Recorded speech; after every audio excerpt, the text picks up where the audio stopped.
हाँ जी, मैं PDF share कर देता हूँ आप लोगों को। तो नए चक्र की हम यहाँ से क्लास शुरू कर रहे हैं। बहुत दिन हो गए हमें चर्चा करते हुए, हम इस बात पे चर्चा कर रहे हैं कि किस तरह से एक ही चीज को अलग अलग एंगल से देखा जा सकता है, समझा जा सकता है, या यूं कहें कि हम एक ही बात को अलग अलग तरीके से कह सकते हैं। जैसे लोक में हम एक ही बात को अलग अलग तरीके से कहने की सामर्थ्य रखते हैं कि इस काम को हर तरीके से किया जा सकता है। जैसे डॉक्टर, नाम तो एक ही है कि डॉक्टर, लेकिन उस डॉक्टर में भी अलग अलग प्रोफेशन होते हैं। कोई सब कुछ सारा इलाज कर लेता है, कोई सिर्फ एक ही चीज का इलाज कर पाता है। डिग्री दोनों के पास सेम है, मैंने पढ़ाई दोनों ने एक ही करी है, दोनों को टाइम एक ही लगा है वो एमबीबीएस करने में, पूरे 4 साल। लेकिन तब भी दोनों में एक बहुत बड़ा अंतर है। क्या? कि दोनों हर एक चीज का इलाज नहीं कर सकते। उसमें से एक होगा जो सब चीजों का इलाज कर सकता है, और एक होगा वो जिसको जो सब चीजों का इलाज नहीं कर सकता, लेकिन जो वो कर सकता है वो कोई और नहीं कर सकता, है कि नहीं? चलिए अब यहाँ से अपन ये अपनी क्लास शुरू कर लेते हैं। मंगलाचरण पेज नंबर, अच्छा सबसे पहले ये मंगलाचरण तो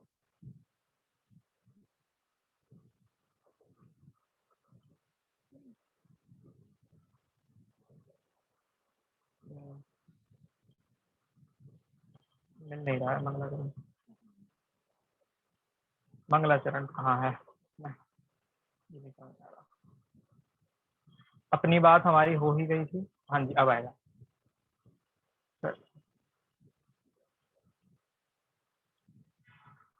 इसका लास्ट वाला पैराग्राफ पढ़ लेते हैं और अपनी क्लास यहाँ से शुरू करते हैं। कर कर न मन निज भाव को, जिन जिन गुरु जिन वचन को, निज भाव निर्मल करन को, जिन वर कथित नय चक्र को, निज बोधि बल अनुसार प्रस्तुत कर रहा हूँ वेग्य जन। ध्यान रखना चाहिए यदि हो कहीं कुछ स्खलन। चलिए, बहुत सुंदर मंगलाचरण है ये, और हमें रोज, माने अगर आप मंदिर जी में भी हैं और आपको स्तुति पढ़नी हो तो आप इस मंगलाचरण तक को पढ़ सकते हैं। इतना भावपूर्ण मंगलाचरण ये दादा ने लिखा है। तो हम लोग नयों की आवश्यकता, माने नए ज्ञान करना क्यों जरूरी है, हमने ये पढ़ लिया। हम नए का सामान्य स्वरूप पढ़ रहे हैं, और सामान्य स्वरूप में भी हम काफी आगे आ गए हैं, जहाँ पे हमने नए की परिभाषा तो समझ ही ली है। कि आप लोगों, मैं आपसे ही पूछता हूँ, नए की क्या परिभाषा है, कौन बताएगा? नए की परिभाषा। नए प्रमाण के सम्यक ज्ञान के एक अंश को बताना ही नए है। सम्यक ज्ञान के एक अंश को बताना नए है, बहुत बढ़िया नई परिभाषा है। मतलब शब्द बहुत नए हैं, अच्छे लगे। लेकिन कोई इसकी परिभाषा बताएगा जो हमने किताब में पढ़ी? बिल्कुल सही परिभाषा है आपकी। कोई कह रहा है सम्यक ज्ञानम प्रमाणम। और कोई बताएगा? लोग तो मैं ही बहुत जुड़े हैं, बताऊं? लेकिन हाँ आप ही बता दीजिए। वस्तु के स्वरूप को जानते हुए उसका एक उसके एक अंश का वर्णन करना ही नए है। उसके एक अंश का वर्णन करना नए है। चलिए, और कोई नहीं बता सकता क्या? ज्ञाता के अभिप्राय को नया कहते हैं। ज्ञाता के अभिप्राय को नए कहते हैं। और कोई परिभाषा? हमने तो बहुत सारी पढ़ी हैं। और अगर कोई नए की सामान्य पुस्तक उठा लो ना, तो उसमें कम से कम 10 परिभाषा दी होंगी कि नए किसे कहते हैं, बस किसी चीज की। और कोई स्वाध्यायी जो हो, माने जिनको याद हो जाता हो कि हाँ ये परिभाषा हमने पढ़ी थी।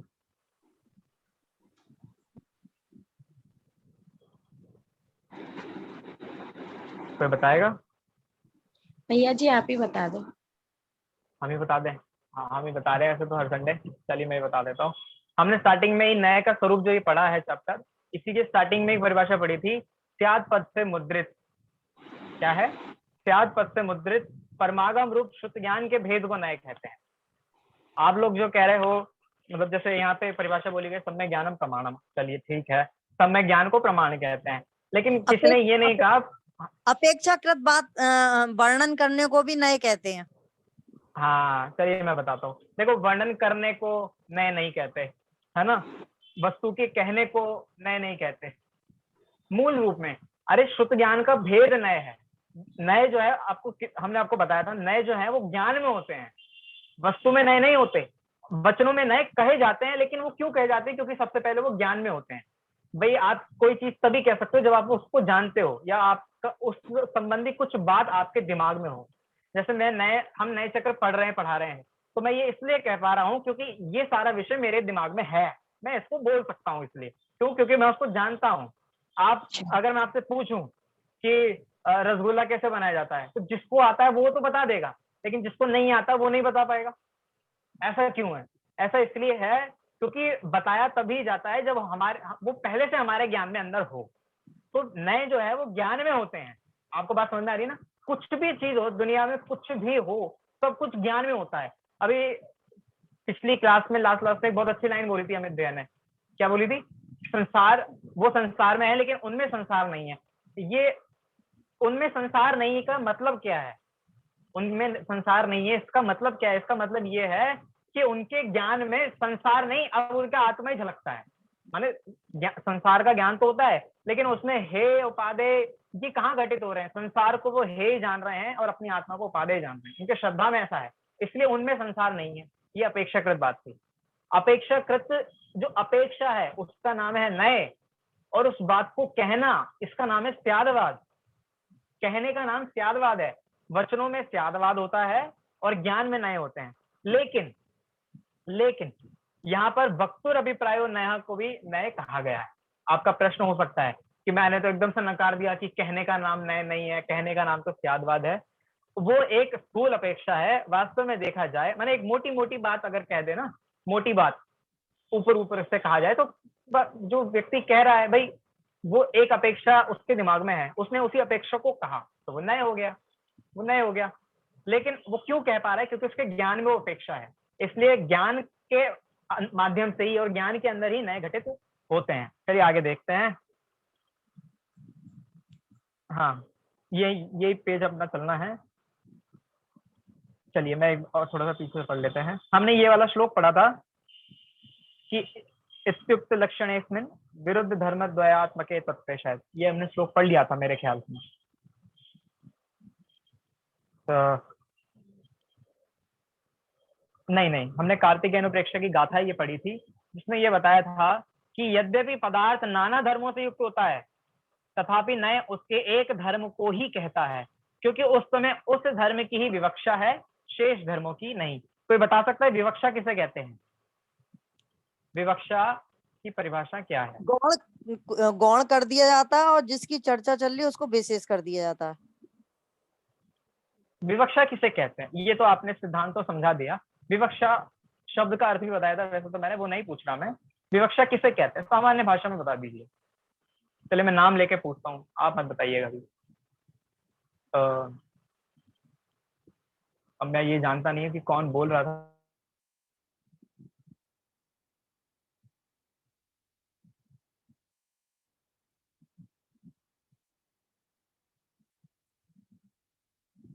विवक्षा माने वो कोई भी बता दे।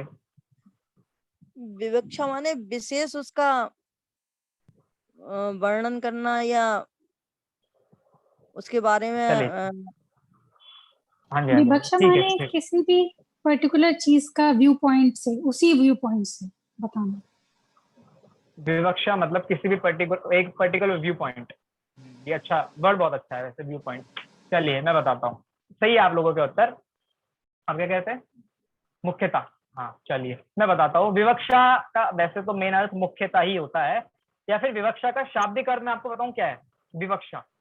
विवक्षा का शाब्दिक अर्थ होता है जिसको बोलने की इच्छा है, एक ऐसा सब्जेक्ट जिस पर मुझे बोलना है या जो मैं बोलना चाहता हूं।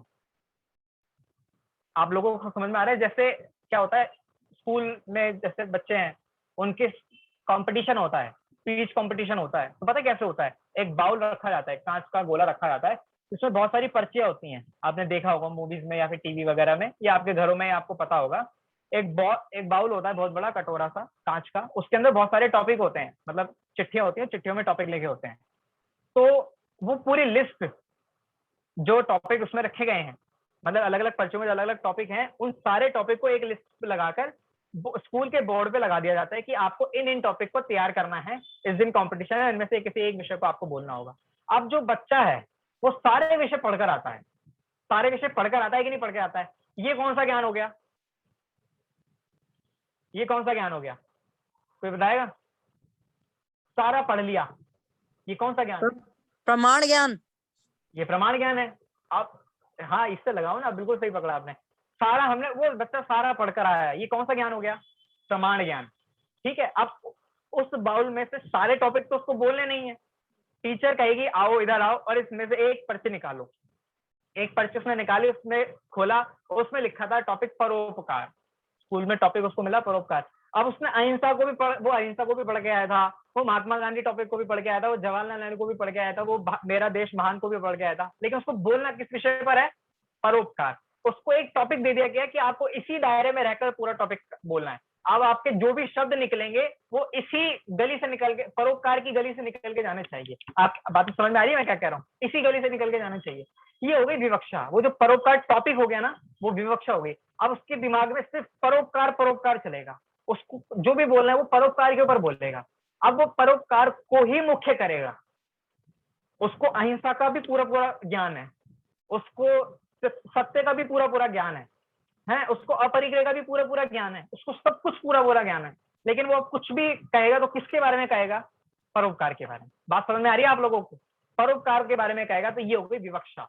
यानी कि जिस पर अब बोलने की इच्छा है, मेरी विवक्षा क्या है? वैसे तो आपने जो व्यू पॉइंट बोला था ना, मेन अर्थ तो व्यू पॉइंट ही होता है, लेकिन हम मुख्यता की अपेक्षा लें कि हम किस बात को मुख्य कर रहे हैं, उसका नाम है विवक्षा। ठीक है, तो हमने परिभाषा पढ़ी कि यद्यपि पदार्थ नाना धर्मों से युक्त होता है, तथापि नए उसके एक धर्म को ही कहता है, क्योंकि उस समय उस धर्म की ही विवक्षा रहती है, शेष धर्मों के नहीं। अन्य धर्मों को गौण कर दिया जाता है, सिर्फ एक धर्म को मुख्य किया जाएगा।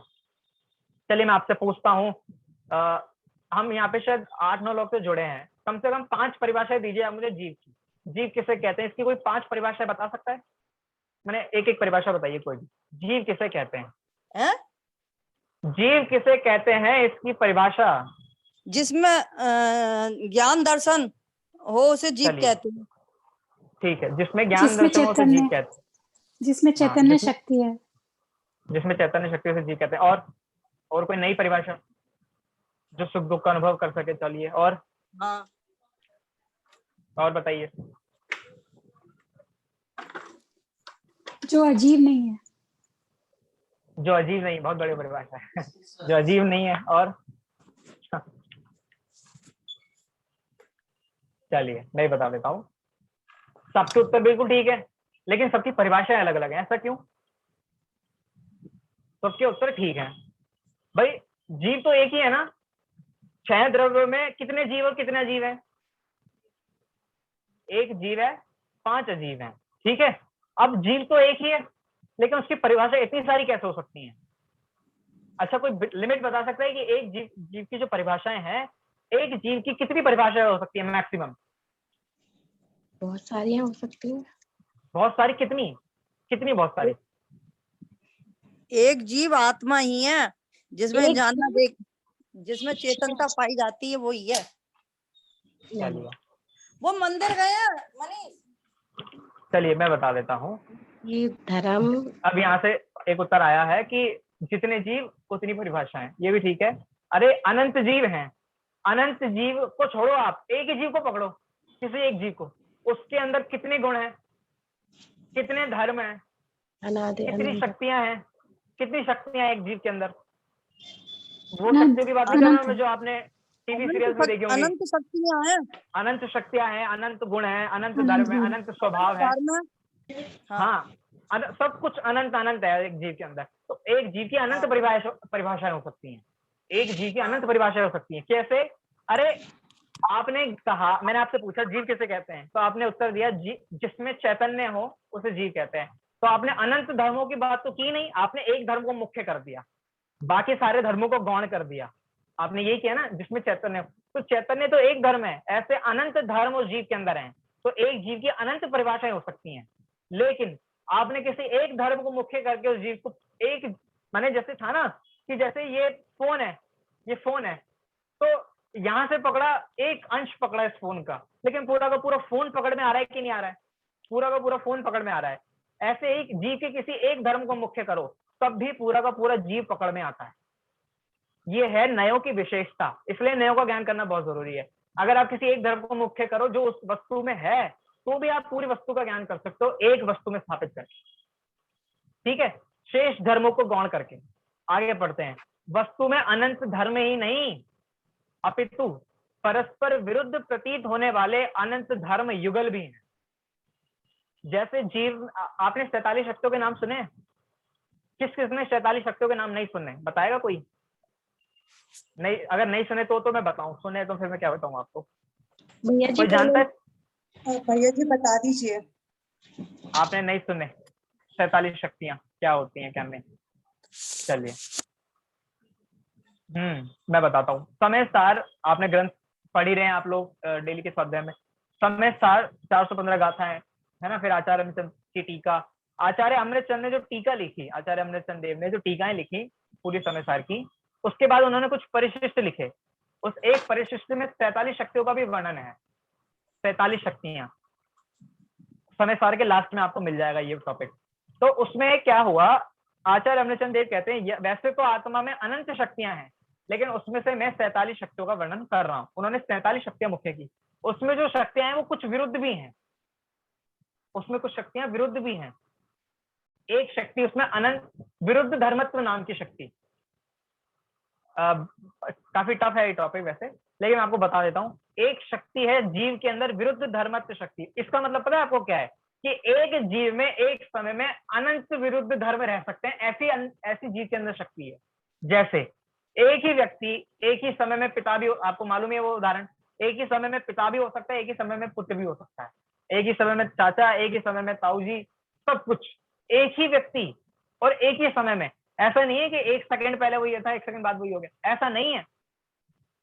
लेकिन उस जीव के अंदर ऐसी योग्यता विद्यमान है कि एक ही समय में वो अनंत विरोधी धर्मों को धारण कर सकता है। अच्छा, पिता और चाचा दोनों विरोधी धर्म तो है नहीं, अलग अलग धर्म हो गए। एक ही समय में विरुद्ध धर्म पिता के अंदर कैसे घटित होंगे, कोई बताएगा? हाँ, बताइए बताइए।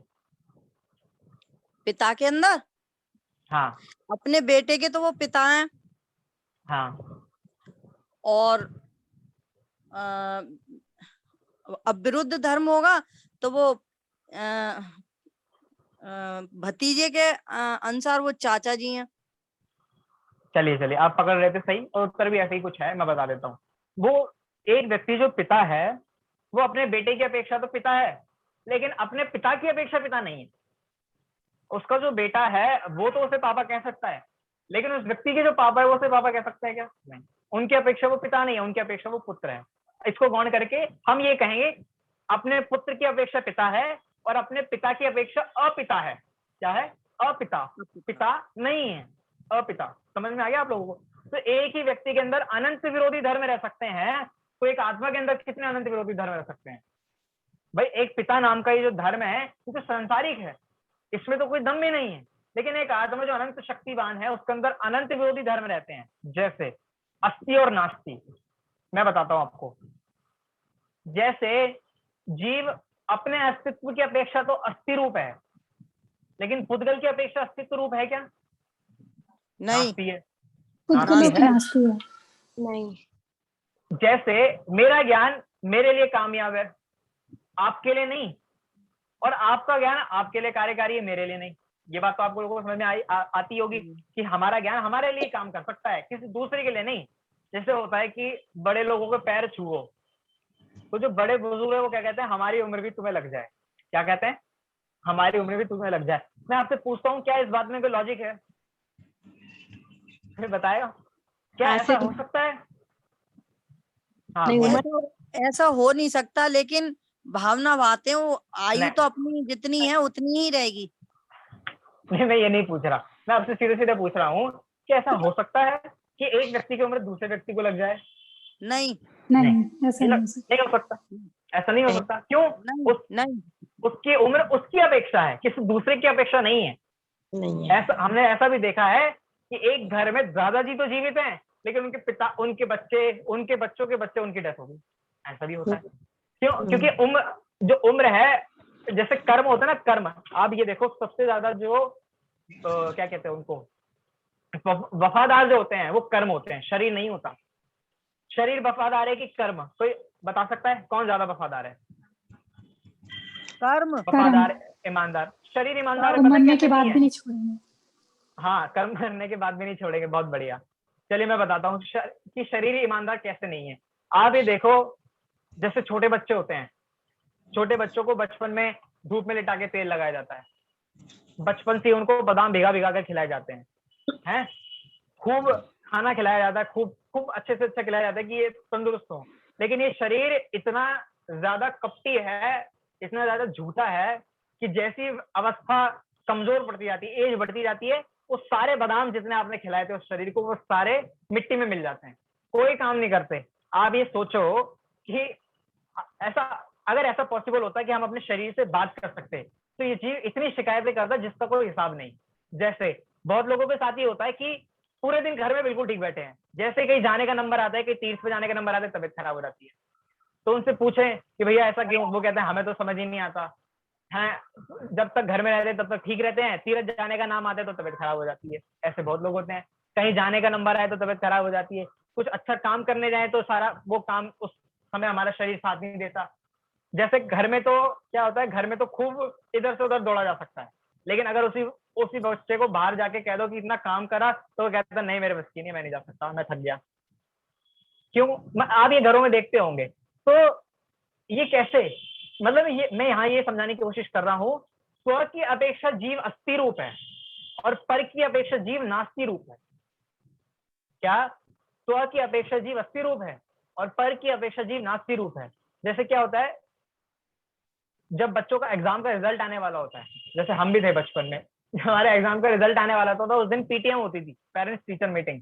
और पेरेंट्स टीचर मीटिंग में एक रिपोर्ट कार्ड दी जाती थी कि आपका बच्चा पास है, फेल है, या उसकी रैंक आई है, क्या है, कंपार्टमेंट है, कुछ भी। तो क्या होता था, उस दिन सारे बच्चे मंदिर जरूर जाते थे, हैं? उस दिन सारे बच्चे मंदिर जरूर जाते थे, हैं, और जाएंगे भी, आगे भी ऐसी रहेगी। ये परंपरा अनादिकालीन है, अनादि अनंत परंपरा है ये। जिस दिन रिजल्ट आना होता है उस दिन सारे बच्चे मंदिर जरूर जाते हैं। हम तो आज भी जाते हैं, हमारा तो है, जिस दिन रिजल्ट आता है उस दिन मंदिर जाते ही जाते हैं। क्या करें, आदत है ऐसी। तो मंदिर में आ गए, मंदिर में जाने की भावना क्या होती है, कोई बताएगा? अच्छे नंबर से पास हो जाए। अच्छे नंबर से पास हो जाए। मतलब अभी देखो, साल के 365 दिन आपको, मान ले भगवान ने हमें 3, मतलब ऐसा होता नहीं है, लेकिन भगवान ने उस बच्चे को 364 दिन दिए पढ़ाई करने के, 364 दिन दिए पढ़ाई करने के। उसने 364 दिन पढ़ाई नहीं की, 365वें दिन वो भगवान से आके कह रहा है, हे भगवान मुझे पास कर देना। क्या अब ये बताओ, ये बात जायज है कि नहीं है? बिल्कुल जायज नहीं है। मतलब नहीं। और ऐसे, मैं आपको बताऊं, बच्चे ऐसी बात कहते हैं भगवान से, हमने भी कही है ना, तो हमें मालूम है कैसी कैसी। हे भगवान इस बार पास करा दो, अगली बार मैं अच्छे से पढ़ूंगा। क्या कहते हैं? इस बार पास करा दो, अगली बार मैं अच्छे से पढ़ूंगा। अगली बार जब का नंबर आता है तो अगली बार भी ये कहते हैं, हे भगवान इस बार पास करा दो, अगली बार अच्छे से पढ़ूंगा। बस 10th में पास करा दो, 11th में अच्छे से पढ़ लो। ऐसा होता है। लेकिन क्या ऐसा हो सकता है भगवान किसी को पास फेल कर सकते हैं? क्या भगवान किसी को पास फेल कर सकते हैं? आपको मालूम होगा, एक ना एग्जाम होते हैं, यूपीएससी का एग्जाम होता है। यूपीएससी बहुत बड़ी परीक्षा होती है इंडिया में, मतलब वर्ल्ड की सेकंड हाई टफेस्ट परीक्षा होती है, सेकंड टफेस्ट। मतलब दुनिया में सारी जितने भी एग्जाम होते हैं उसमें दूसरे नंबर पे सबसे टफ एग्जाम होता है, और इंडिया में पहले नंबर पे सबसे टफ एग्जाम। तो उसमें ना लाखों करोड़ों बच्चे एग्जाम देते हैं एक ही बार में, लेकिन उसमें से बच्चे पास होते हैं, माने जिनका नंबर लगता है वो होते हैं 1000। अब जो 1 करोड़ बच्चे एग्जाम दे रहे हैं, वो भगवान के पास जाकर अगर ये बात कहते ही हैं, अगर नहीं कहते ही हैं, हे भगवान हमें पास करा दें, हे भगवान हमें पास करा दें। अब अगर भगवान 1 करोड़ बच्चों को पास करने लगा, तो जो सरकार है जिनको 1000 बच्चे छांटने हैं, वो तो धरे के धरे रह जाएंगे। अगर भगवान सबकी सुनने लगे, अगर भगवान सबकी सुनने लगे, आप ये सोचो, एक आतंकवादी भी तो भगवान से, जब आतंकवादी के ऊपर हमला होता होगा, तो वो भी तो भगवान से कहता होगा ना, जिससे भी कहता हो भगवान से कहता होगा ना कि भगवान मुझे बचा ले, मैं ये सब छोड़ दूंगा। वो भी कहता होगा, नहीं कहता होगा? अब भगवान आतंकवादी को भी बचाए, भगवान धर्म करने वाले को बचाए, तो ये वो भगवान तो अन्याय हो गया। एक बहुत सुंदर लाइन है, आपने अगर पढ़ी हो भावना 32 में, बहुत सुंदर लाइन है, शरण जो अपराधी को दे, अरे अपराधी वह भगवान। शरण जो अपराधी को दे, अरे अपराधी वह भगवान। कोई मतलब बताएगा इस लाइन का, अगर आपको सुनकर समझ आया हो तो? शरण जो अपराधी को दे, अरे अपराधी वह भगवान। यदि अपराधी को शरण दे दी जाएगी तो वो भगवान भी अपराधी हो जाएंगे। हाँ, अगर किसी अपराधी को शरण दी, अगर किसी अपराध करने वाले को वरदान दे दिया कि तुम खुश रहो, ऐसा रहो, वैसे रहो, तो वो भगवान भी अपराधी हैं। अगर भगवान राग द्वेष करे तो वो भगवान भी अपराधी हैं, वो भगवान कहलाने लायक ही नहीं है। तो मैं तो यहाँ ये स्पष्ट करने की कोशिश कर रहा हूँ कि जो भी चीज हो, ये जीव अनंत शक्तिशाली है, लेकिन कितने दायरे में? अपनी आत्मा के अंदर वो अनंत शक्तिवान है। पर में वो कुछ नहीं कर सकता, पर में उसका कोई बस नहीं चलता, वो पर में कुछ भी रंच मात्र भी नहीं कर सकता। तो ये यहाँ पे कह रहे हैं, अनंत धर्म युगल परस्पर विरुद्ध अनंत धर्म युगल एक जीव के अंदर, एक द्रव्य के अंदर होते हैं, लेकिन वो पर की अपेक्षा नहीं रखते, इसलिए इसलिए कहते हैं विरोधी धर्म। अस्ति नास्ति धर्म जीव में है, तो जीव अपने ज्ञान दर्शन चारित्र की अपेक्षा तो अस्तित्व रूप है, अपने द्रव्य क्षेत्र काल भाव की अपेक्षा अस्थि रूप है, और पर के द्रव्य क्षेत्र काल भाव की अपेक्षा नास्ति रूप है। उसी प्रकार जीव अपनी अपेक्षा तो नित्य है, जीव अपनी अपेक्षा माने परिणाम, ये जो परिणामन चल रहा है निरंतर, जो पर्याय बदल रही है, इसकी अपेक्षा तो अनित्य है। लेकिन आपने समय सार की पहली गाथा में पढ़ा होगा, वंदितु सर्व सिद्धे, अगला क्या शब्द है? इसके बाद क्या शब्द है? वंदितु सर्व सिद्धे, दुवल मणो गति पत्ते। हाँ, थोड़ा शब्द थोड़े अलग हैं, लेकिन पहला शब्द मेरे को पूछना था बस, ध्रुव। क्या शब्द है? ध्रुव। ये जो जीव है वो ध्रुव है। ये मतलब आप ये देखो, चारों गतियों में भटकता हुआ ये जीव तब भी ध्रुव है, एक ही जीव है। ऐसा नहीं है कि अच्छा आप ये देखो, एक हम किसी के घर गए है ना, हम अपने मामा के घर गए, बहुत सालों पहले हम अपने मामा के घर गए हों, तो हमने देखा मामा का जो बेटा है वो बहुत छोटा सा है, और आप क्या कहोगे? अरे तो बहुत छोटा है, उसको गोद में खिलाया खूब। उसके बाद आप 20 साल बाद उन्हीं मामा के घर जाओ, वो बेटा उतना ही रहेगा क्या, इतना सा जितना आपने देख के आए थे? आप कितना बड़ा हो गया होगा? तो आप उससे जाके कहो अरे तू तो इतना बड़ा हो गया, तो वही है। हम पहचान नहीं पाते उस व्यक्ति को जो बदल जाता है, जिसका चेहरा बदल जाए उसे पहचान नहीं सकते। लेकिन आचार्य, हमारे आचार्य ये कहते हैं, तुम चेहरे की बात कर रहे हो, अगर पर्याय भी बदल जाए तो जीव वही रहता है। अरे आप चेहरों की बात कर रहे हो, एक बच्चा बड़ा हो गया, बड़े से बूढ़ा हो गया, हम तो इतने से को जीवन समझते हैं। हमारे आचार्य कहते हैं जो जीव है वो अनादि अनंत काल वाला है। जैसे एक ना, जो पुराने टाइम में जो बाबा वगैरह होते थे, तो वो लोग अपनी उम्र बताते थे। तो अपनी उम्र पता है कैसे बताते हैं वो लोग? मैं आपको उदाहरण देता हूँ। हमने एक संस्कृत में एक उपन्यास पढ़ा था, नॉवल थी एक, उसका नाम था शिवराज विजय। तो उसमें एक बाबा जी होते हैं जो गुफा से उतर कर आए, मतलब वो बहुत कंफ्यूजिंग है वो नॉवल, लेकिन मैं आपको बहुत सिंपल स्टोरी बता देता हूँ उसकी। एक बाबा जी होते हैं, वो गुफा से उतर कर आते हैं, और जो नीचे दूसरे जो बाबा लोग होते हैं वो कहते हैं अरे अरे हमारे गुरु आ गए। तो एक राजा जो आया था उन बाबाओं से मिलने, जो नीचे थे गुफा में, जो नहीं थे, बाहर थे, जो वो पूछते हैं आपके गुरु हैं? तो वो जो बाबा का ग्रुप था वो कहते हैं हाँ जी हमारे गुरु हैं। तो ये कब से तपस्या कर रहे हैं? वो राजा पूछता है ये कब से तपस्या कर रहे हैं, कि ये तो यही बताएंगे कब से तपस्या कर रहे हैं। तो वो जो बाबा है, वो जो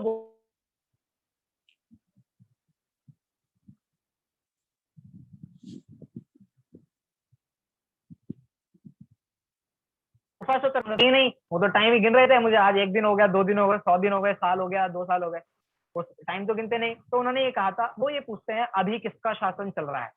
वो बाबा जी पूछते हैं अभी किसका शासन चल रहा है? तो कहता है जी अभी तो मेरा चल रहा है। तो कहते हैं मैं तपस्या करने तब बैठा था जब विक्रमादित्य राज सिंहासन पर बैठा था। तो इससे वो अंदाजा लगाते हैं कि अरे इनको 1400 साल हो गए तपस्या करते हुए। तो कैसे हो जाते हैं वो लोग बाबा? नाखून बड़े बड़े हो जाते हैं, बाल इतने लंबे लंबे हो जाते हैं।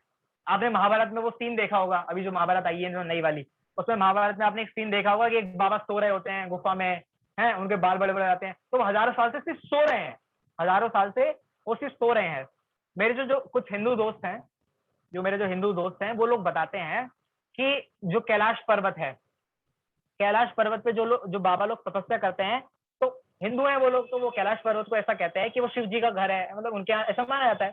तो कहते हैं कैलाश पर्वत एक ऐसा अतिशय है, अगर आप कैलाश पर्वत पे जाओ तो आपके अचानक से बड़ी स्पीड से आपके नाखून बढ़ने शुरू हो जाते हैं, बहुत स्पीड से आपके बाल बढ़ने शुरू हो जाते हैं, ऐसा उन लोगों ने मुझे बताया था, अभी रिसेंट में बताया। तो वो लोग ऐसा मानते हैं। तो ये लोग जो होते हैं, इतने बड़े बड़े बाल हो जाते हैं। अब वो बाबा जिस घर में थे, जिस घर के थे, वो अपने घर पर आए तो वो लोग पहचानने मना कर देते हैं, भाई हम नहीं जानते तुझे कौन है तू। अगर हमारा ही बच्चा कहीं खो जाए, कुंभ के मेले में खो जाए, और 2-3 साल बाद हमें मिले, तो कई बार ऐसा होता है वो घर वाले पहचानने से मना कर देते हैं कि हमारा बच्चा है कि नहीं है, 2-3 साल बाद में। मतलब अब 2-3 साल बाद में जो परिणमन होता है, हम उसको अंदाजा नहीं लगा पाते कि ये भी कोई परिणमन होगा, ये तो बहुत बदल गया, ये वो होगा ही नहीं। हम उस जीव को बदल देते हैं, लेकिन अनंत अनादि अनंत काल से ये जीव वही बना हुआ है, अनंत विरोधी धर्म होने के बावजूद भी। ठीक है, चलिए आगे देखते हैं, विषय भी पूरा करना है। तो वस्तु में अनंत धर्म ही नहीं, अपितु परस्पर विरुद्ध प्रतीत होने वाले अनंत धर्म युगल भी हैं। अस्ति नास्ति नित्य अनित्य, सत असत, एक अनेक हैं। परस्पर विरुद्ध प्रतीत होने वाले दो धर्मों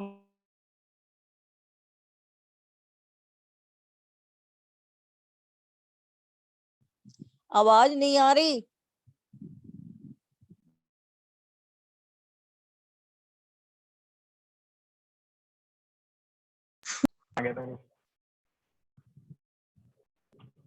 चलिए मैं कह रहा था कि परस्पर विरुद्ध प्रतीत होने वाले दो धर्मों में से किसी एक धर्म को नए धारण करता है।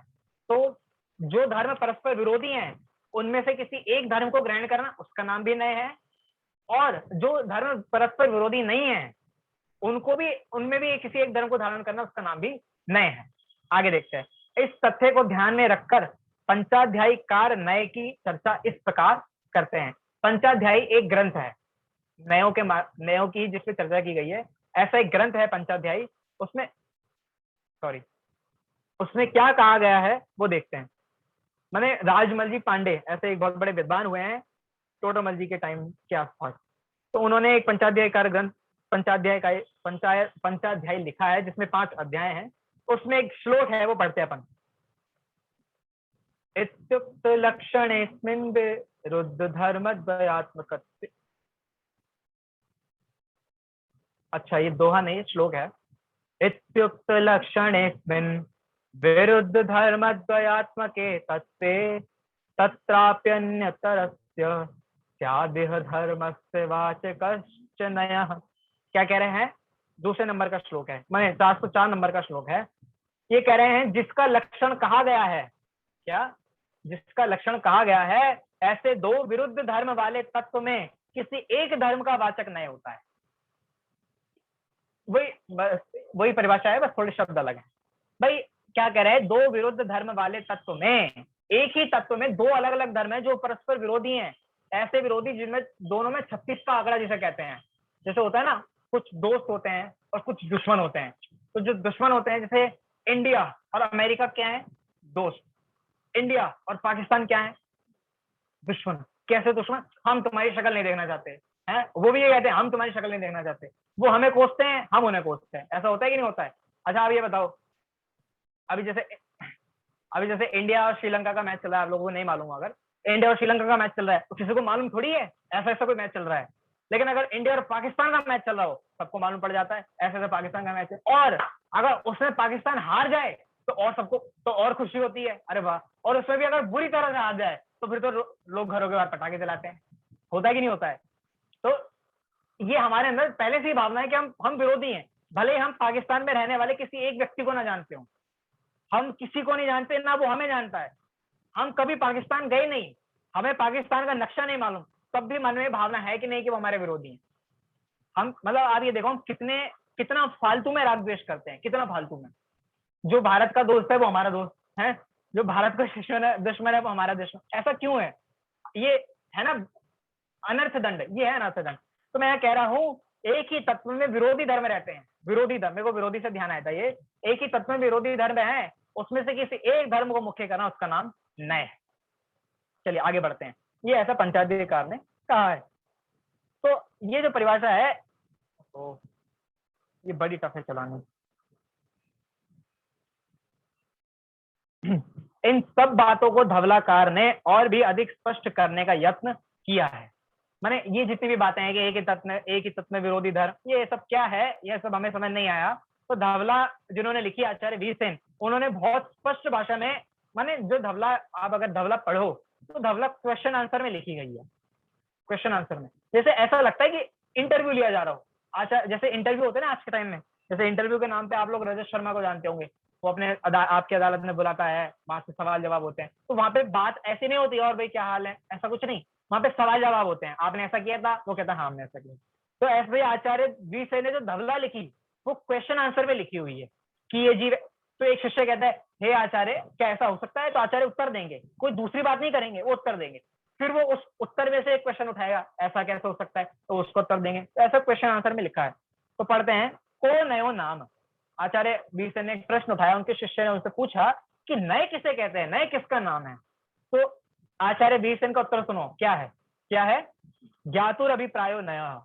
अगर आपसे अब कोई पूछे कि ज्ञातुर अभिप्रायो नया कहाँ है ये परिभाषा, तो आप क्या बोलोगे, धवला जी में ये परिभाषा है ना। तो ज्ञातुर अभिप्रायो नया कि ज्ञाता के अभिप्राय को नए कहते हैं, इसका ये अर्थ है। अब अभिप्राय इत्यस्य को अर्थ, शिष्य का प्रश्न है, यहाँ अभिप्राय का क्या अर्थ है, ये अभिप्राय किसे कहते हैं। ये ज्ञाता के अभिप्राय मुझे पहले यही बता दो। अच्छा, मैं वैसे हमने पहले की क्लासों में ये बात बताई थी, ज्ञाता का अभिप्राय किसे कहते हैं। भाई ज्ञानी जो है, ज्ञानी कौन, जो पूरी वस्तु को जाने उसका नाम ज्ञानी। कहते ना आधा ज्ञान होना ज्यादा खतरनाक है बजाय इसके कि आपको कुछ भी ना मालूम हो। आपने लोक में सुनी होगी बात कि आधा ज्ञान बहुत खतरनाक होता है, इससे अच्छा तो ये हो गया आपको कुछ भी नहीं मालूम हो। तो जो ज्ञानी होता है ना तो उसे आधा ज्ञान होता है, और अगर उसे कुछ भी ज्ञान नहीं तो वो ज्ञानी नहीं होगा, ये तो सिंपल सी बात है।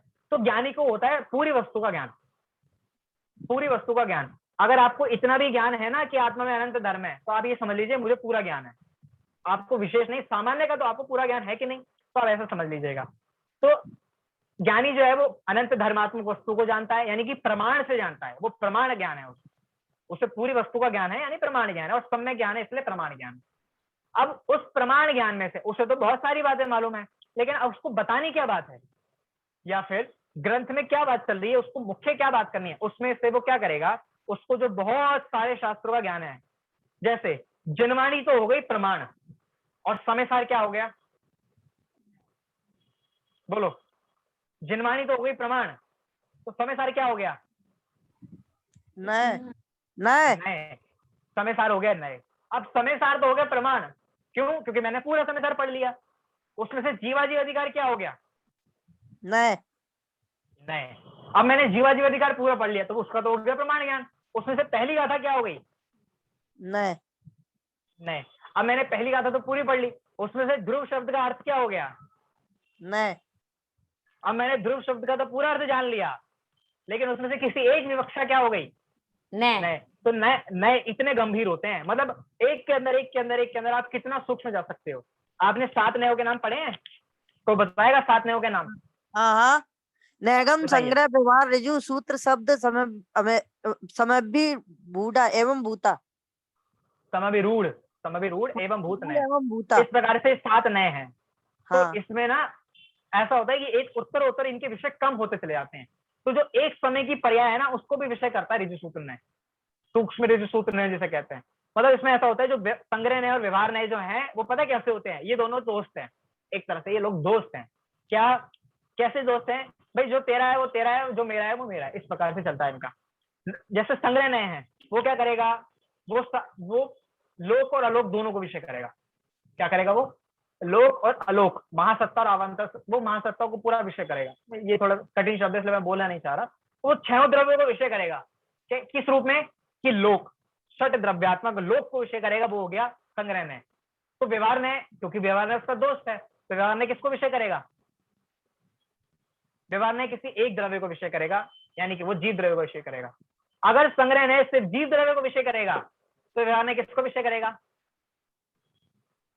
क्यों, व्यवहार नय संग्रह नय का दो, ऋषि सूत्र, ऋजु सूत्र नाम से। नहीं मैं बताता हूँ आपको, आप लोगों को समझ नहीं आया, मैं बताता हूँ। सीधी सीधी बात है, अगर संग्रह नय लोक को विषय करेगा, तो व्यवहार नय जीव को विषय करेगा, मतलब किसी एक चीज को विषय करेगा, जीव उनमें से किसी एक विशेष को विषय करेगा। अगर संग्रह ने पूरे जीव को विषय करेगा तो व्यवहार ने क्या कहते हैं, संसारी जीव को विषय करेगा। अगर संग्रह ने संसारी जीवों को विषय करेगा तो व्यवहार ने पंचेंद्रिय जीवों को विषय करेगा। अगर संग्रह ने पंचेंद्रिय जीवों को विषय करेगा तो व्यवहार ने किसको विषय करेगा? मनुष्य को विषय करेगा। अगर संग्रह ने मनुष्यों को विषय करेगा तो व्यवहार में किसको विषय करेगा? संगी नहीं, संगी मनुष्य तो संगी होते हैं, मनुष्य में भी भारत के मनुष्यों को विषय करे, हाँ अमेरिका वालों को छोड़ दे, इस तरीके से आप लगा सकते हो। उत्तर उत्तर ये कम होते चले जाते हैं। अंतिम एक नए होता है एक नाम का, अंतिम शुद्ध व्यवहार नए। ये नए आप शायद ही जीवन में अभी इस तरीके के नए का नाम सुनो आप, क्योंकि ये नए हमारे डेली में पढ़ने में कभी आएंगे ही नहीं। तो एक अंतिम शुद्ध व्यवहार नए नाम का विषय होता है जो जीव को विषय करता है, सिर्फ हमारे शुद्धात्मा को विषय करता है। तो जो नए है ना, ये उत्तर उत्तर सूक्ष्म होते जाते हैं। इसका ये है ज्ञाता का अभिप्राय, माने यहाँ पे तो वो अर्थ नहीं है, मैं आपको बता रहा हूँ। ज्ञाता का अभिप्राय किसे कहते हैं कि ज्ञानी किस अभिप्राय से वो बात कहना चाह रहा है, माने किस अभिप्राय को, कौन सा अभिप्राय उसके दिमाग में है। वो जानता पूरे जीव को है, लेकिन वो किसको मुख्य करेगा, इसका नाम है ज्ञाता का अभिप्राय। अपेक्षा को कह लो आप, अपेक्षा को। चलिए और पढ़ लेते हैं। तो अभिप्राय किससे को अर्थ, शिष्य ने प्रश्न किया अभिप्राय किसे कहते हैं? तो वी सेनाचार्य ने उत्तर दिया प्रमाण परिगृहितात एक देश वस्तु अध्यवसाय अभिप्राय। क्या? प्रमाण से परिग्रहित अच्छा, मैं आपको थोड़ा थोड़ा संस्कृत में पढ़ाता रहूंगा, क्योंकि हम संस्कृत पढ़ते हैं तो आपको भी आनी चाहिए थोड़ी बहुत। प्रमाण से परिग्रहित, ऐसा हिंदी में कहीं लिखा है क्या? आप इसके नीचे ठीक हिंदी ट्रांसलेशन है, आप देखो। आपको स्क्रीन वस्तु के एक अच्छा, हाँ चलिए मैं आपको बता देता हूँ। ये जो इसका हिंदी ट्रांसलेशन है ना, ये हल्का सा, इसमें हल्की सी मिस्टेक है। मैं मिस्टेक नहीं कहना चाहता, इसमें हल्की सी एक शब्द छूटा हुआ है। कोई बताएगा क्या शब्द छूटा हुआ है अगर संस्कृत के हिसाब से देखें तो? अगर संस्कृत, हाँ प्रमाण, हाँ बताइए बताइए। पर ग्रहित लिखा है ना? हाँ जी, पर ग्रहित यानी चारों तरफ से। अरे वाह बहुत बढ़िया। ये तो सब पढ़े लोग बैठे हैं, मतलब यहाँ पे मुझे यही बताना था आप लोगों को। ऊपर लिखा है प्रमाण परिग्रहित और नीचे अर्थ लिखा है प्रमाण से ग्रहित। हाँ। तो यहाँ पे एक शब्द छूट गया, परी का मतलब होता है चारों ओर से, एक वस्तु को चारों ओर से जो देखता है उसका नाम है प्रमाण ज्ञान, है कि नहीं? तो यहाँ पे कह रहे हैं प्रमाण से परिग्रहित, यानी मतलब सीधी सी बात है, एक वस्तु जो प्रमाण से हर तरीके से जानी जा चुकी है, हर ज्ञान मतलब हर एंगल जिसमें देखा जा चुका है, ऐसी वस्तु, ऐसा एक वस्तु, ऐसा एक अर्थ, ग्रहितार्थ लिखा ना, ग्रहितार्थ। तो ग्रहित अर्थ माने वस्तु। एक देश वस्तु अध्यवसाय, एक देश वस्तु अध्यवसाय माने प्रमाण से जिस वस्तु को जाना जा चुका है उस वस्तु के किसी एक देश का निश्चय करना। अध्यवसाय माने ज्ञान करना, अध्यवसाय माने ज्ञान करना, उसका नाम है अभिप्राय। यहाँ निश्चय लिखा है, निश्चय भी बहुत सही शब्द है, सीधी बात है। अभिप्राय का मतलब नए ही होता है, नए माने अभिप्राय, अभिप्राय माने नए। क्यों? यहाँ पे इसलिए कह रहे हैं अभिप्राय भी ज्ञान में होता है और नए भी ज्ञान में होते हैं। ये जो परिभाषा बनाई ना, वक्तुर अभिप्राय नया, ये बहुत मोटी परिभाषा है। ये मतलब बस कहने लायक है ये परिभाषा, वास्तव में नए वाणी में होते ही नहीं है भाई। लेकिन बस वही बात है, हम बोलते वही है जो हमारे ज्ञान में होता है, इसलिए वाणी में भी नए को कह दिया जाता है। लेकिन यहाँ पर जो परिभाषा दी है, अभिप्राय को नए कहते हैं। सीधी बात है। आप ये देखो आगे ना नयों के भेद आएंगे तो उसमें हम वैसे पढ़ लेंगे, लेकिन मैं ये बता देता हूँ आपको, ये जो परिभाषा है ज्ञातुर अभिप्राय और नया, इसमें अगर मैं ज्ञाता हटा दूं ना तो भी ये परिभाषा गलत नहीं है।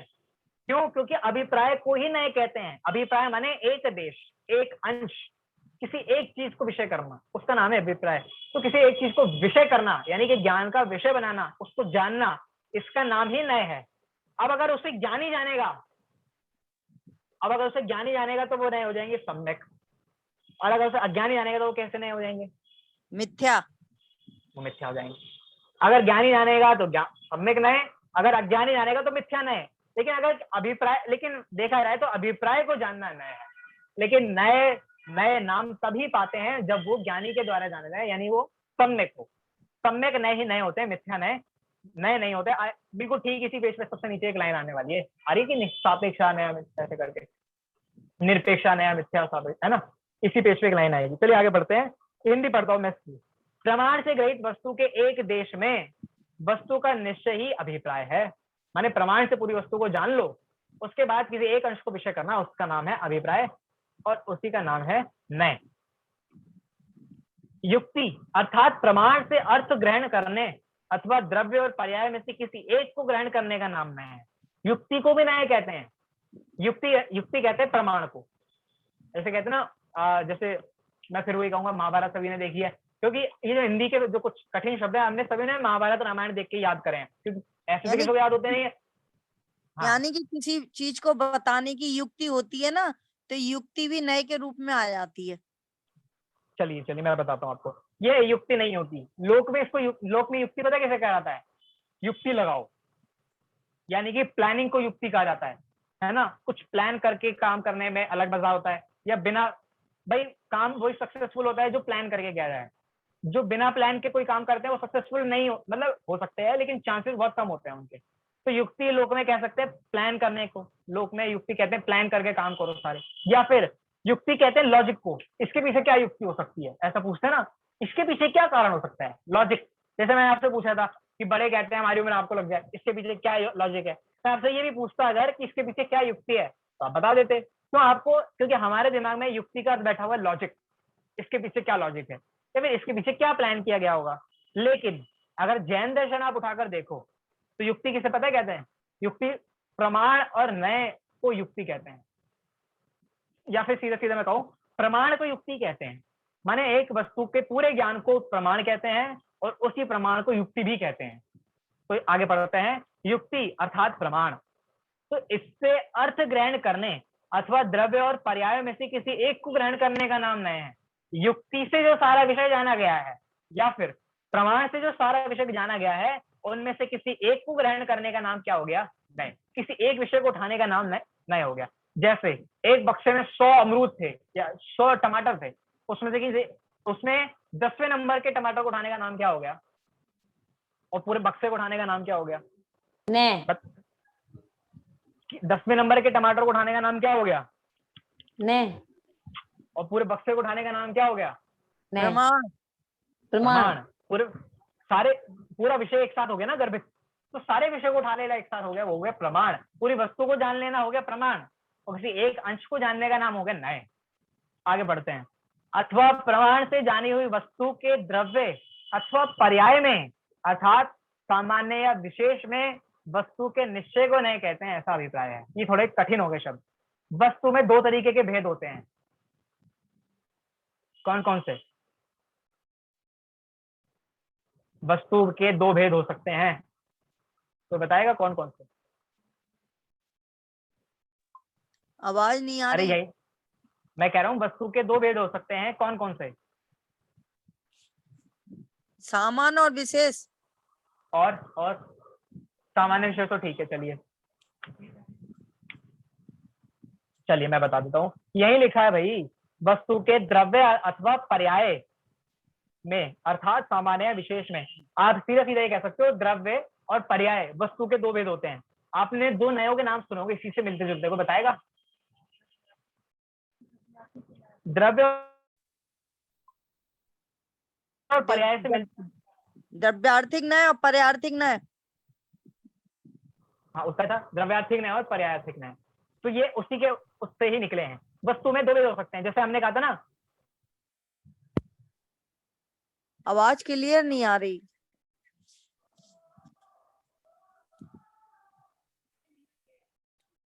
कि एक मुख्य हो गया द्रव्य, और जब अनित्य को देखा जाएगा तो वहां पे वस्तु को कौन सा अंश मुख्य हो गया? पर्याय। आप लोगों को समझ में आ रहा है मैं क्या कह रहा हूँ? द्रव्य और पर्याय वस्तु के 2 अंश हैं, द्रव्य और पर्याय। या फिर सामान्य और विशेष, ये हो गया सामान्य, हो गया विशेष, ऐसे 2 अंश हैं। जब मैं नित्य को देखूंगा तो द्रव्य यानी कि सामान्य ये वाला अंश मुख्य हो जाएगा, और जब मैं अनित्य को देखूंगा तो पर्याय नित्य होती है, तो पर्याय वाला अंश मुख्य हो जाएगा, है कि नहीं? ये वाला गौण हो जाएगा, ये वाला मुख्य हो जाएगा। तो इस प्रकार से यहाँ पे लगाना आप लोग द्रव्य और पर्याय या फिर सामान्य या विशेष में से वस्तु के निश्चय को नए कहते हैं। अगर आप सामान्य को विषय करोगे तो वो नए हो गया, विशेष को विषय करोगे तो नए हो गया। अगर आप सामान्य विशेष को विषय करोगे तो क्या होगा? द्रव्य को विषय करना नए, पर्याय को विषय करना हो गया नए। द्रव्य और पर्याय दोनों को एक साथ विषय करने का नाम क्या होगा? प्रमाण। प्रमाण। सीधा सही उत्तर है बिल्कुल। दोनों को एक साथ विषय करने का नाम हो गया प्रमाण, और किसी एक अंश को मुख्य करने का नाम या किसी एक अंश को विषय करने का नाम क्या हो गया? नए। चलिए आगे बढ़ते हैं। भैया आपकी आवाज कट कट के आ रही है। मेरी आवाज खराब आ रही है बाकियों को भी? नहीं अब तो आपको सही आ इनको रही तो है, नहीं। कभी कभी कट रही है बीच बीच में। अच्छा नहीं, वो बीच में फोन आ गया था इस वजह से कटी होगी, बाकी अब नहीं कटी। चलिए बाकी ये देखा जाए तो ये तो स्वतंत्र योग्यता है, मैं इसमें कुछ कर नहीं सकता।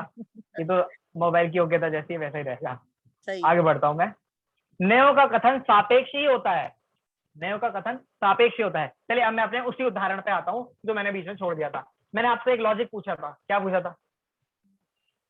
भूल गए सब लोग? यह याद है? बताइए बताइए। लॉजिक क्या पूछा था द्रव्य आपसे? और पर्याय दोनों को एक साथ देखिए। नहीं, मैंने आपसे एक उदाहरण के लिए लॉजिक पूछा था, कोई बताएगा वो उदाहरण क्या था? भाई आपको अगर इसी क्लास का याद नहीं आ रहा तो हम क्या माने आपको पिछली क्लास का याद था कि नहीं, इसलिए मैं आपसे इसी क्लास का पूछ रहा हूँ। आपने वो पूछा था पंचेंद्री को मुख्य करेंगे, ऐसा कुछ नहीं। लॉजिक बोला था। नहीं, हाँ मैंने बता दिया। मैंने पूछा था कि बड़े लोग हमसे कहते हैं कि मेरी उम्र भी तुम्हें लग जाए, ये लॉजिक पूछा था। सीधा सीधी बात थी, याद नहीं आप लोगों को? मैंने पूछा था बड़े लोग कहते हैं हमारी उम्र भी तुम्हें लग जाए, इसमें क्या लॉजिक है? तो किसी ने कहा था उस ऐसा कहने के पीछे उनकी भावना होती है। उसी की चर्चा हो रही है यहाँ पे। अब ये कह रहे हैं नयों का कथन सापेक्ष ही होता है। जो नए कहे जाते हैं उसके पीछे एक अपेक्षा होती है, कुछ कहने का अभिप्राय होता है, एक दिमाग, एक माइंडसेट होता है, एक व्यू पॉइंट होता है जिसको लेकर वो बात कही जाती है। नयों का कथन सापेक्ष ही होता है, ये आप दिमाग में बिठा लो। नयों का कथन सापेक्ष ही होगा। अगर मैं आपसे कहूं कि आत्मा नित्य है तो ये मैं हवा में नहीं कह रहा। सापेक्ष का मतलब होता है कि हवा में नहीं कह रहे वो बात, कुछ आधार है उस बात को कहने का, कुछ आधार है। मैंने आपसे बोला आत्मा ध्रुव है, इसके पीछे एक आधार है कि नहीं है? इसके पीछे एक आधार है क्या? कि आत्मा अनादि अनंत कालीन है, इस अपेक्षा आत्मा ध्रुव है। मैंने आपसे बोला आत्मा अनित्य है, इसके पीछे कोई आधार है कि नहीं है? क्या आधार है इसके पीछे? पर्याय अपेक्षा या फिर परिणमन। निरंतर द्रव्य का परिणमन हो रहा है, आत्मा का परिणमन हो रहा है, इस अपेक्षा आत्मा नित्य है। ये दोबारा तो समझाना, समझ नहीं आया। मैं कह रहा, जैसे मैं आपसे पूछूं, जैसे मैंने आपसे कहा रसगुल्ला मीठा होता है, ये इसके इस बात को कहने के पीछे कोई आधार है या हवा में ये बात मैं कह रहा हूँ रसगुल्ला मीठा होता है? क्या है इसके पीछे आधार? क्या है? रसगुल्ले के मीठा होने पर रसगुल्ला मीठा है, इसके पीछे आधार क्या है? चीनी का। चीनी इसके पीछे आधार है। हवा में रसगुल्ला मीठा नहीं हो सकता। जैसे मैं आपके घर आया, आपने कहा लो पंडित जी मिठाई खाओ, मैंने एक रसगुल्ला उठाया, मैंने खाया, मैंने कहा बहुत मीठा है, तो आपको शक नहीं होगा, आपको मालूम है हाँ रसगुल्ला मीठा है। क्यों? आपको मालूम है इसके अंदर हमने चीनी डाली हुई इसलिए ये मीठा है कि नहीं? अब मैं आपसे ये कहूँ रसगुल्ला फीका है, तो आपको इसमें शक हो सकता है कि क्या मैंने किसी को इसके अंदर चीनी डाली थी कि नहीं डाली थी। ये तो हो गई सामान्य बात, लौकिक बात। लेकिन हम कुछ भी बात कहते हैं उसके पीछे एक आधार होता है। अगर कोई चीज कोई समझा रहा है, जैसे छोटे बच्चे होते हैं, हमारे जो शांति जी है ना, हमारे जो प्रिंसिपल है हमारे पार्क के, वो एक बहुत बढ़िया उदाहरण देते हैं छोटे बच्चों का, मुझे बहुत पसंद है उदाहरण। वो क्या कहते हैं कि जैसे छोटा बच्चा होता है, तो जैसे प्रेस कर रहे हैं, प्रेस आयरन करते हैं, कपड़े गर्म करके वो प्रेस करते हैं, तो प्रेस करके हमने वो रख दी, वो बहुत देर तक गर्म रहती है। तो अब वो छोटा बच्चा उसके पास जाए, उसे छूने लगे, तो वो जो बड़े बुजुर्ग होते हैं वो ये तो कह नहीं सकते गर्म है, मतलब कह तो सकते हैं लेकिन उसे समझ नहीं आएगा कि गर्म किसे कहते हैं, तो उसे कहते हैं ये ताता है, ताता। मैंने ऐसा उनसे सुना है, मैंने कभी ऐसा नहीं सुना कि बच्चों को कहने की ताता है, लेकिन ऐसा वो बता रहे थे कि बच्चों को कहते हैं ताता है, क्योंकि बच्चे के दिमाग में ताता के नाम पे एक भूत टाइप बैठा हुआ, यानी कि टाटा नहीं तत्ता, टाटा नहीं तत्ता, नहीं मैं तो ताता कह रहा हूँ, ताता जो भी है, कहते मेरे को हैं नहीं मालूम। चोट लगने को तत्ता हो गई तेरे। अच्छा, चोट लगने को तत्ता कहते हैं, मेरे को नहीं मालूम था, आपने बता दिया। चलिए जो भी हो, तो हम ये कह रहे हैं, मतलब अगर एक छोटे बच्चों को समझाया जा रहा है, तो अब अगर वो सीधा प्रश्न करे आपसे, अगर कोई छोटा बच्चा ये कहे यहाँ आग तो कोई दिख नहीं रही है, तो ये गर्म कैसे हो सकता है? अब बताओ इसके पीछे कोई लॉजिक है? इसके पीछे कोई तर्क है कि हाँ बिल्कुल ठीक बात है, यहाँ पे आग तो दिख नहीं रही है, तो ये गर्म कैसे हो सकता है? क्यों? क्योंकि बच्चों के दिमाग में बैठा हुआ है कि गर्म के नाम पर उन्हें आग ध्यान में आती है, और कोई दूसरी वस्तु ऐसी ध्यान में नहीं आती जो गर्म हो और वहां आग ना हो, है कि नहीं? तो मैं यहाँ ये कहने की कोशिश कर रहा हूँ, हर कथन के पीछे एक सापेक्षता होती है, एक अपेक्षा होती है। कोई भी बात हवा में नहीं कही जाती। जैसे एक हमारे मोदी जी है, नेता है बहुत बड़े, मोदी जी कह रहे हैं कि भारत को समृद्ध करना है, भारत को समृद्ध करना है, और एक दूसरी साइड वो स्कूल बनवा रहे हैं, कॉलेज बनवा रहे हैं। तो आप ये बताओ, उनसे आप ये कहो, अगर कोई उनसे ये पूछे कि समृद्धि का नाम तो पैसे से है, आप भारत को अमीर बनाओ, आप स्कूल कॉलेज क्यों बनवा रहे हो? सोचिए, सोचने लायक बात है ये। उन्होंने कहा भारत को समृद्ध करना है, मेरी बात सुन लीजिए एक बार। उन्होंने कहा भारत को समृद्ध करना है, तो समृद्धि तो पैसे से आती है, वो स्कूल कॉलेज क्यों खुलवा रहे हैं? इसके पीछे एक लॉजिक है। नहीं, उसके पीछे आप अच्छा लॉजिक ले, तो गलत लॉजिक हो गया कि उनसे भी पैसे आ रहे हैं। ये तो लालची वाली बात हो गई इसके पीछे नेता लालची है। मैं बताता हूँ इसके। हाँ बताइए, कोई बता रहे क्या इसके पीछे हाँ क्या जी, लॉजिक इसके है? पीछे दूरदर्शिता है कि जितने लोग साक्षर होंगे उतना ही वो देश को आगे बढ़ाएंगे। बहुत बढ़िया, बहुत बढ़िया। जितने लोग हस्ताक्षर होंगे, माने जितने लोग भी पढ़े लिखे होंगे, लिटरेट होंगे, वो लोग देश को आगे बढ़ाएंगे। इसका नाम भी समृद्धि है। माने समृद्धि की कोई दूसरी अपेक्षाएं भी हो सकती हैं। जरूरी नहीं है किसी के पास बहुत पैसा है लेकिन ज्ञान नहीं है, उसको समृद्ध कहा जाएगा क्या? नहीं कह सकता वो तो समृद्ध। वो बहुत पैसा है, बहुत, जैसे अभी अंबानी लोग हैं, इन पे बहुत पैसा है, लेकिन क्या उनके पास ये तत्व ज्ञान है? उनके पास जिनवाणी है? उन पे साधन सारे हैं जिनवाणी उपस्थित करने के, लेकिन उनके पास जिनवाणी नहीं है और ना जिनवाणी का ज्ञान है, तो वो वास्तव में समृद्ध नहीं है। समृद्ध वही है जिसके पास ये जिनवाणी है, जिसके पास ये तत्व ज्ञान है। तो ये मेरी अपेक्षा है, ये मेरी अपेक्षा है किसी को समृद्ध कहने की। ये भारत को समृद्ध कहने की मोदी जी की अपेक्षा है कि जितने लोग पढ़े लिखे होंगे उतने लोग समृद्ध होंगे। तो कोई भी बात कही जाती है वो सापेक्ष कही जाती है। अगर वो बात निरपेक्ष कही जाए, या फिर अगर उसको कोई आधार ना हो, जैसे रसगुल्ला खाया मैंने और मैंने कहा ये तो बड़ा खट्टा खट्टा सा है मैंने रसगुल्ला खाया जो चाशनी में डूबा हुआ था, और चाशनी में से ऐसे निचोड़ के मैंने वो रसगुल्ला खाया, और वो खा के मैंने कहा ये बड़ा खट्टा खट्टा सा है। इसके पीछे कोई लॉजिक नहीं है, बिल्कुल निराधार बात। क्योंकि चीनी में पड़ी जो चीज है वो कभी खट्टी नहीं हो सकती, बिल्कुल नहीं हो सकती वो चीज खट्टी। अगर रसगुल्ला चीनी की चाशनी में है तो क्या वो खट्टा रह सकता है? नहीं रह सकता। तो ये बिल्कुल निराधार बात है, बिल्कुल निरपेक्ष बात है। तो नए तब ही नाम पाते हैं जब वो सापेक्ष हो, और सापेक्ष भी कैसे हो? कोई सम्यक अपेक्षा हो। जैसे अब सम्यक अपेक्षा की बात है, ये तो हम जीव पे घटित करके देखते हैं इसको। जीव ज्ञान दर्शन वाला है, ये सापेक्ष बात है। ये सापेक्षता है। कैसी सापेक्षता? कि हमने जीव को ज्ञान दर्शन करके मुख्य किया, और ये अपेक्षा सम्यक इसलिए है क्योंकि जीव में ज्ञान दर्शन होते हैं। जीव में ज्ञान दर्शन है तो ये बात सम्यक है, और जीव को ज्ञान दर्शन की ओर से देखना ये हो गया नए सापेक्ष में। अब अगर कोई कहे कि जीव में स्पर्श रस गंध वर्ण है, तो ये निरपेक्ष बात भी है और मिथ्या बात भी है। कैसे? निरपेक्ष बात इसलिए है क्योंकि बिल्कुल निराधार है। क्यों? क्योंकि जीव में स्पर्श रस गंध वर्ण पाए ही नहीं जाते, वो तो पुद्गल का धर्म है। तो जीव में स्पर्श रस गंध वर्ण नहीं है, ये होगी बात, इसलिए होगी बात निरपेक्ष। और ये बात मिथ्या इसलिए है क्योंकि वो जीव में होते ही नहीं है, वो जीव के धर्म ही नहीं है, इसलिए वो बात मिथ्या हो गई। तो अब आप ये बात दिमाग में बैठा लो, जो सापेक्ष बात होगी, वो वस्तु की जो सापेक्ष बात होगी वो बात सम्यक होगी, और वस्तु से जो निरपेक्ष बात होगी, माने वस्तु में वो अगर वो धर्म नहीं है, वो गुण नहीं है, वो शक्ति नहीं है, इसलिए मतलब वस्तु से निरपेक्ष हो गई, तो वो बात मिथ्या होगी।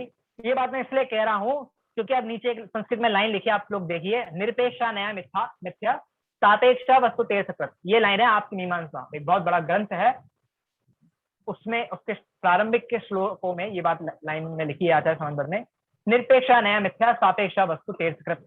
कि निरपेक्ष नए तो मिथ्या होते हैं और सापेक्ष नए सम्यक और सार्थक होते हैं। अगर आपको कभी नयों का प्रयोग करना हो तो सापेक्ष नयों का प्रयोग करना, निरपेक्ष नयों का प्रयोग मत करना। क्यों? क्योंकि सापेक्ष नए ही सम्यक होते हैं और सापेक्ष नए ही सार्थक होते हैं। मन अगर आपको कोई काम सधवाना है अपना, तो वो सापेक्ष नए से ही सधेंगे, निरपेक्ष नए से नहीं सधेंगे। टाइम हो गया, चलिए आज का हमें यहाँ पे हमारा ये टाइम पूरा होता है। और अगर किसी को प्रश्न हो तो आप लोग पूछ लीजिए, नहीं तो हम अपनी क्लास में यहाँ पे पूरा करते। नहीं हो तो बता दीजिए नहीं है, अगर है तो ये भी बता दीजिए कि है। कोई नहीं है। प्रश्न नहीं है, चलिए ठीक है, ठीक है, हम आज की क्लास यहाँ पे पूरी करते हैं। अब नेक्स्ट संडे यहाँ से पढ़ेंगे। जनवाणी स्तुति। जावाणी के ज्ञान से तुझे लोकालो, सो वाणी मस्तक नमो सदा दीप हूँ धो। बोले द्वादशांग में जनवाणी माता की जय। सभी को सादर जय जिनेन्द्र। जय जिनेन्द्र जी।